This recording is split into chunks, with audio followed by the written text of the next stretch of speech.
अयोध्या के रामघाट परिक्रमा मार्ग स्थित युग तुलसी रामायण स्वरूप परम पूज्य महाराज श्री राम किंकर जी का जन्म शताब्दी वर्ष 1 नवंबर बुधवार से शुरू हो रहा है। इस अवसर पर रामायण ट्रस्ट की अध्यक्षा पूज्य महाराज श्री राम किंकर जी की उत्तराधिकारी व अंतर्राष्ट्रीय कथा व्यास दीदी मां मंदाकिनी के नेतृत्व में वर्ष पर्यंत उत्सव मनाने का संकल्प लिया गया है। इस उत्सव का शुभारंभ मंगलवार को सुबह 10 बजे परिक्रमा मार्ग स्थित श्री रामायण आश्रम में वशिष्ठ पीठाधीश्वर व महापौर अयोध्या नगर निगम महंत गिरीशपति त्रिपाठी द्वारा दीप प्रज्वलन कर किया गया। कार्यक्रम में श्री राम नाम अखंड संकीर्तन का श्री गणेश करते हुए श्री राम नाम जप यज्ञ का भी शुभारंभ हुआ।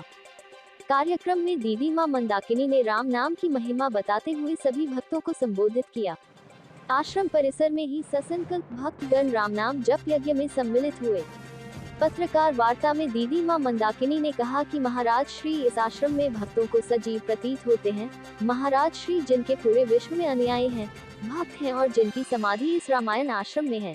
ये बताते हुए अत्यंत हर्ष है कि महाराज श्री का 100वां जन्मदिवस विश्व के पूरे 50 देशों में मनाया जाएगा।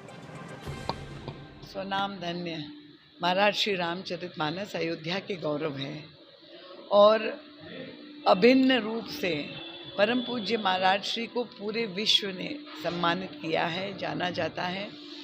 महाराज श्री ने जो चिंतन दिया एक ही ग्रंथ को लेकर के और संपूर्ण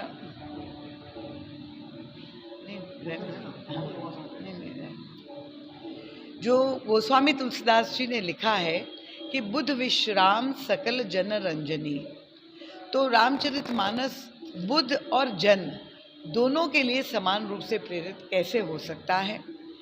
गोस्वामी तुलसीदास जी का दूसरा दावा है, छहो शास्त्र सब ग्रंथन को रस, संपूर्ण वेद उपनिषद पुराण सभी शास्त्र का निचोड़ का रस रामचरितमानस है।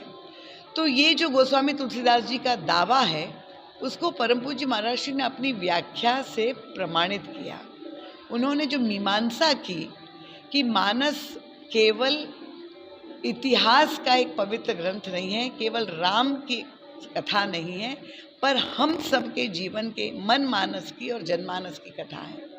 तो इसलिए आज के समय में परम प्रासंगिक है परम पूज्य महाराज श्री का चिंतन, और महाराज श्री के इस चिंतन को व्यापक बनाने के लिए, क्योंकि ये 100वां वर्ष है, संपूर्ण समाज को ये अवसर है कि हम लोग उऋण हो सके। महाराज श्री ने जो दिव्य चिंतन दिया है, हमें जीवन जीने की कला जो सिखाई है, तो इसलिए 5 दिवसीय आयोजन यहाँ आयोजित किया गया है रामायणम आश्रम में। और उसमें विभिन्न प्रकार के आयोजनों में जो केवट जो समाज का एक अंतिम व्यक्ति माना गया, उसका भी सम्मान किया जाएगा। सबके प्रसाद दरिद्र नारायण की सेवा होगी, संतों का भी सम्मान होगा, भक्तों का भी सम्मान होगा, और सबको जोड़ा जाएगा कि आप लोग किस तरह से राम नाम के जप से, राम कथा से जुड़कर अपने जीवन को कैसे धन्य हो सकते हैं। तो विद्वानों को बुला करके गोष्ठी होगी, यज्ञ होगा। सब्सक्राइब कीजिए हमारे चैनल को और बेल आइकॉन को दबाइए हमारी लेटेस्ट वीडियो सबसे पहले देखने के लिए।